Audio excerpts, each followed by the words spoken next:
Hello दोस्तों, good morning. स्वागत है आप सभी का मेरे YouTube channel UK triple S C vision में। दोस्तों, आज हम बात करेंगे कबीरदास की। ठीक है, जो हमारी हिंदी सीरीज चल रही है, हिंदी साहित्य की सीरीज, उसमें हम 3 या 4 वीडियो कवर कर चुके हैं और आज हम बात करने जा रहे हैं कबीरदास जी की, जो कि एक निर्गुण काव्य धारा के कवि हैं। और एक कौन से मार्ग के कवि हैं? तो ये ज्ञानाश्रय मार्ग के कवि माने जाते हैं। कबीरदास के बारे में देख लेते हैं। इनका जब जन्म हुआ है वो 1398 ईस्वी में हुआ था और वाराणसी यूपी में हुआ था। काशी के वाराणसी यूपी में हुआ था। ठीक है, इनकी जो मृत्यु हुई थी वो हुई थी 1518 ईस्वी में। कहाँ? मगहर, काशी यूपी में। कबीरदास जी की मृत्यु कब हुई थी? 1518 में। कहाँ? मगहर, काशी यूपी में। इनका पालन पोषण किसने किया था? नीरू और निमहा नामक जुलाहे बुनकर परिवार ने की थी इनका। कबीरदास जी की पत्नी का नाम क्या था? कबीरदास जी की पत्नी का नाम लोही देवी था। कबीरदास जी के पुत्र का नाम कमाल था। कबीरदास की पुत्री का नाम कमाली था। इनका जो पेशा था ये जुलाहा थे, यानी कि बुनकर थे, इसलिए इनको काशी का जुलाहा कहा जाता है। पूछा जा सकता है आपसे कि काशी का जुलाहा किसे कहा जाता है? तो काशी का जुलाहा कबीरदास जी को कहा जाता है। ठीक है, इनके गुरु का नाम क्या था? कबीरदास जी के गुरु का नाम क्या था? रामानंद था। क्या था? रामानंद। इन्होंने क्या किया था? भक्ति आंदोलन को दक्षिण भारत से उत्तर भारत में लाया था। ठीक है, दक्षिण भारत से उत्तर भारत में इन्होंने क्या लाया? भक्ति आंदोलन को लाया था।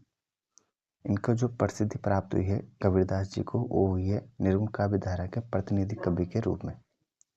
ठीक है, निर्गुण काव्य धारा के प्रतिनिधि कवि के रूप में इनको प्रसिद्धि प्राप्त हुई थी। ठीक है, इनकी काव्य धारा क्या है? ये संत काव्य धारा के कवि थे, ज्ञानाश्रय मार्ग के कवि थे, एकेश्वरवाद वाले कवि थे और रहस्यवाद वाले कवि थे। ठीक है, क्या थे? संत काव्य धारा के कवि, ज्ञानेश्वरी मार्ग के कवि, एकेश्वरवाद के कवि और रहस्यवादी कवि इनको क्या माना जाता है। ठीक है, इनकी जो भाषा थी वो कौन सी थी? इनकी भाषा थी सुदक्कड़ी भाषा। क्या थी? सुदक्कड़ी भाषा। और पंचमेल की खिचड़ी इनको किसने कहा था? तो श्याम सुंदर दास जी ने इनको पंचमेल की खिचड़ी कहा था। वाणी का डिटेक्टर किसने कहा था? या तानाशाह किसने कहा था? हजारी प्रसाद द्विवेदी जी ने इनको कहा था। ठीक है, और इसलिए इनको सुदक्कड़ी भाषा का कवि किसने कहा है? रामचंद्र शुक्ल जी ने कहा है।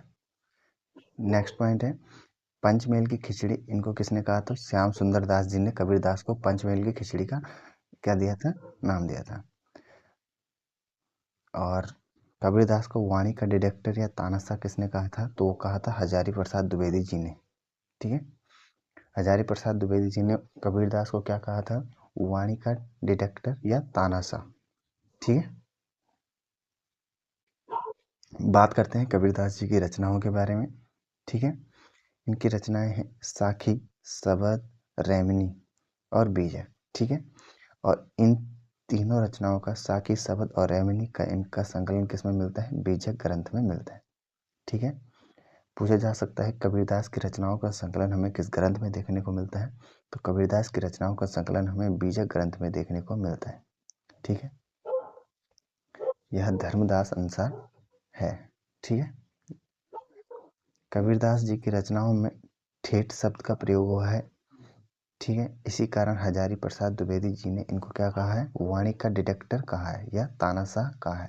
वाणी का डिटेक्टर या तानाशाह किसने कहा? हजारी प्रसाद द्विवेदी जी ने।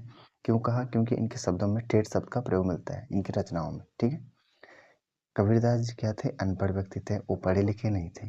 ठीक है, ये अनपढ़ व्यक्ति थे। और कबीरदास जी को क्या कहा जाता है? 14वीं सदी का मार्टिन लूथर किंग कहा जाता है। क्या कहा जाता है? 14वीं सदी का मार्टिन लूथर किंग। क्या कहा जाता है? कबीरदास को 14वीं सदी का मार्टिन लूथर किंग कहा जाता है।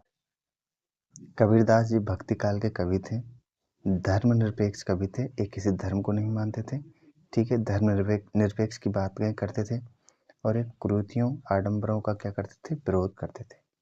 कुरीतियों आडंबरों का क्या करते थे? कि विरोध करते थे। कबीरदास जी ज्ञानाश्रय मार्ग के कवि हैं। ठीक है, और ये क्वेश्चन हमें 2022 में पुलिस में देखने को मिला है। ठीक है, तो कबीरदास जी के बारे में भी इतना ही है दोस्तों। और नेक्स्ट वीडियो में हम बात करेंगे जयशंकर प्रसाद जी की। ठीक है,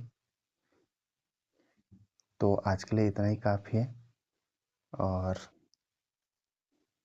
धन्यवाद आप लोगों का।